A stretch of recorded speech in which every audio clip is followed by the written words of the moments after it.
Welcome to the live recording of the Eco Stylish podcast during our Autumn 2024 event, coming to you from the Fashion School in Chelsea.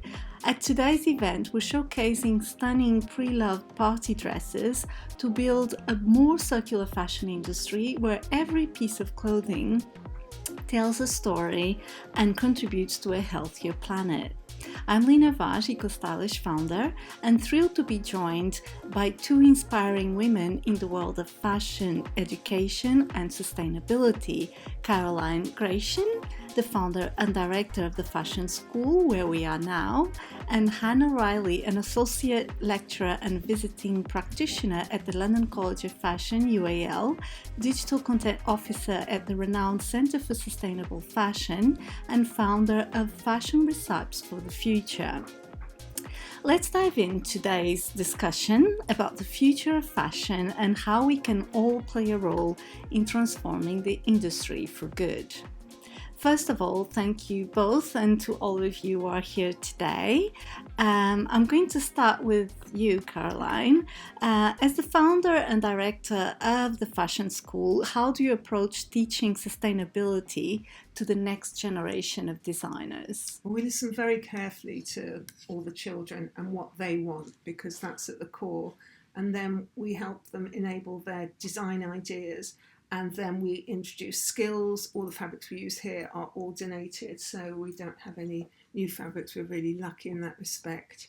And we make sure they come up with a garment that serves either one of two purposes, and that is that they're going to wear it.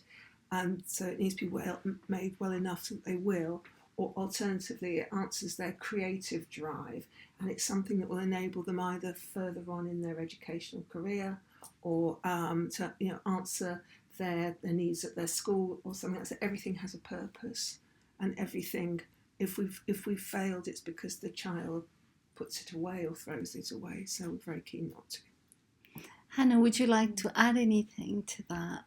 Yeah, I mean, I think I've been an admirer of the Fashion School for a while now. I think my passion is about children and young people, particularly, especially in the fashion education space. And I think what your mission is so important, because it's valuing their voices and their perspectives, and young people and children are such important critiques of the world, and we don't bring them enough along the way in the journey in research and design and sustainability. They have these unbridled imaginations. They see the world in different ways to us as adults often, and we can learn so much. And so fostering this a space like that where children can feel empowered to create their own clothes. It's we all know how important fashion is in terms of self-expression and identity.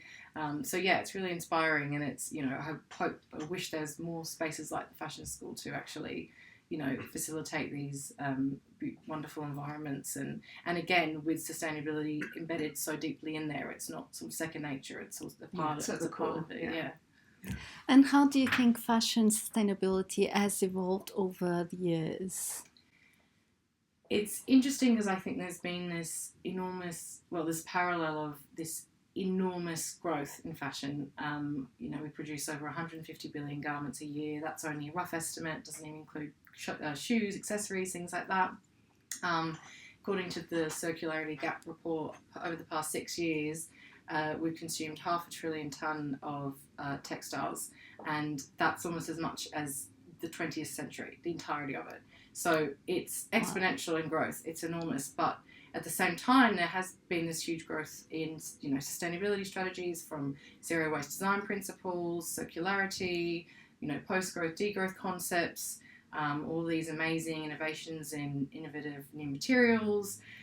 So there is this sort of parallel coming along together. I mean, I think truthfully, all of these amazing sustainability strategies haven't yet displaced the enormity of the dominant capitalist economic system and industry. However, I think we shouldn't.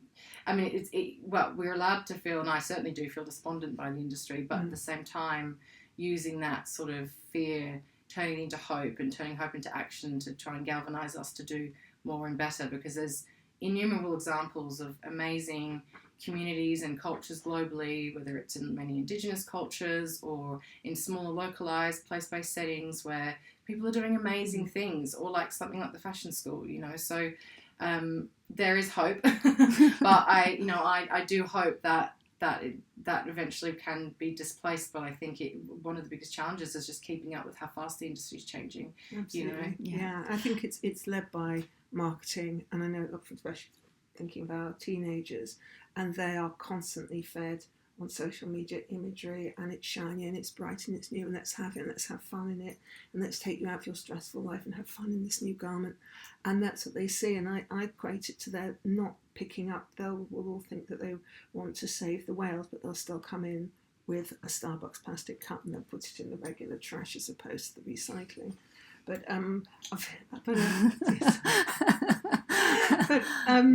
but what I worry about, it's a bit like eating meat and knowing it goes in an abattoir, and you know that everything goes on there, but all you see is what's on your plate, so you ignore the rest. And that's how I think it is with the young people. Yeah. And I think that's the big scare for the future, because they're so conditioned. They're so conditioned, that is stronger than anything that we say or do. But what role do you think fashion schools play in preparing students for a future that's more mindful of the environment and social impact? It's constant dialogue within our studios, and it comes from the children, not from us. We know that they're told a lot at school, and we know it's not going in, so it comes from them. I think it's connecting with their wardrobe. I think it's actually enjoying learning the skills that go into a garment, understanding its value, reconnecting with it in a way that they don't want to just chuck it in the bin or whatever, that there's something there and the parents are proud of and that they show it to people. So I think in that respect it's really important. I think we're just scratching at a very small surface. We do teach all children within the borough, so we do lots for the councils as well, because I'm a very strong believer that every child should have the opportunity to do this.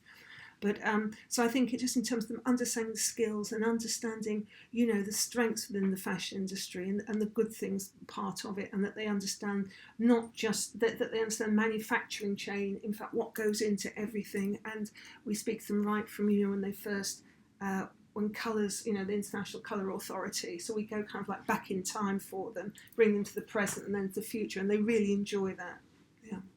And I'm guessing they establish an emotional connection by doing something themselves, because then, of course, the relationship is different than a relationship with disposable fashion. Absolutely. Well, quite often they've been working for 12 weeks on it every weekend, and they come in, they put their heart and soul into it. And with that emotion comes when things don't go quite right, and you can see they're crestfallen, but they keep going and they get it there. So I would say that there's definitely a connection right from the beginning when they make the first decision, because they're the guys that lead their path, not us. They decide what they want to make when they come into our classes. Hannah, as the founder of Fashion Recipes for the Future, can you explain what recipes or strategies you see as crucial for achieving a more sustainable fashion industry? Yeah, I think recipes is sort of the term I've coined instead of activities. Fashion Recipes for the Future is an open source cookbook toolkit made of playful recipes or activities for children, young people and adults to engage in alternative ways of experiencing fashion using creative learning methods like play, imagination and speculative futuring. So there are versions for educators, for adults and for children to incorporate themselves. And so from the basis of from that, I think what's so central to my practice and how I believe, we can move forward in sustainability is actually just being more imaginative, to be honest. It might sound really Pollyanna, but I think there is sort of this lack of imagination and creativity in how we are combating the climate and humanitarian and ecological crises at the moment. So it's more about making it engaging as well. Yeah, exactly. And I think which you touched on, Caroline, really revaluing and reconnecting with our clothes and with the industry, with this fashion as a system. So it's, what do we actually value in our clothing? Who made the clothes? What is it made? What it's made of? Understanding the true implications of the whole process. And I think, even just in ourselves, like being more creative with how we wear our clothes, or, in terms of ownership, we don't need to own everything. We can borrow, swap, repair, on the notion of sort of sewing. And young people have been thinking a lot about this, how well, at least in Western societies, sewing and mending used to be this really valuable tool, and everyone knew how to do it, and etc. But obviously now, if we all did know how to do that, big businesses wouldn't be in the place they are. So it's like using craft and art as a form of resistance as well. And also, again, like centering plurality, so having as many different voices and perspectives as possible, which includes children, includes marginalised communities.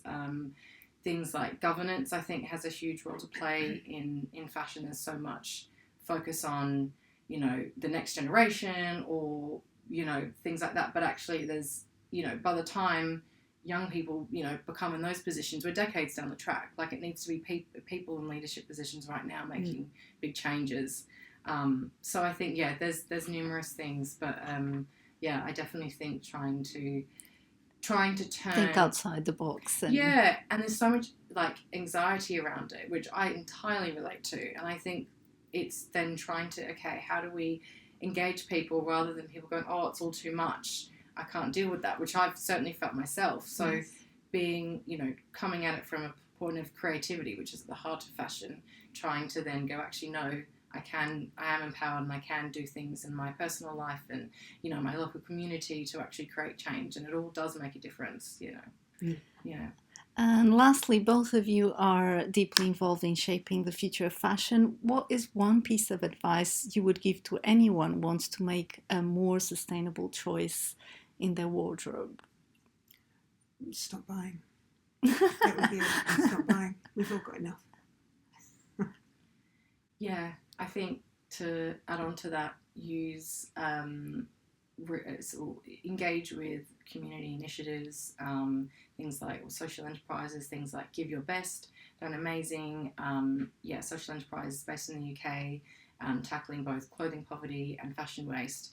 And what most people don't know is that even in a country like the UK, 5.5 million people are in clothing poverty. And when you look at how many textiles are wasted and clothes are wasted, it just seems extraordinary. And it's an amazing platform. So they do lots of events, but they also have an online platform where you can upload your garments if you have things you don't want to wear anymore. So rather than, obviously donating is great, but there's the issue with charities overflowing and things like that. So it's a way that you can directly give to someone who really needs it, and then you're creating, again, this personal connection. You could write them a note and then they receive it, and it's this really beautiful exchange. So things like that, or even just engaging with online platforms like Climate Words, which is a great resource for understanding all these complex terms that are often thrown about in media or communication. So I think just being critical and doing research, and we don't need to buy as many clothes. Well, a big thank you to both of you for sharing your valuable insights, and to all of you here, and those of you who are tuning in online. I hope today's conversation has sparked some new ideas and inspiration in your own fashion journey. I would like to encourage everyone to share this experience and help spreading the word about the importance of conscious consumption and circular fashion. Don't forget to tag Eco Stylish on Instagram or LinkedIn.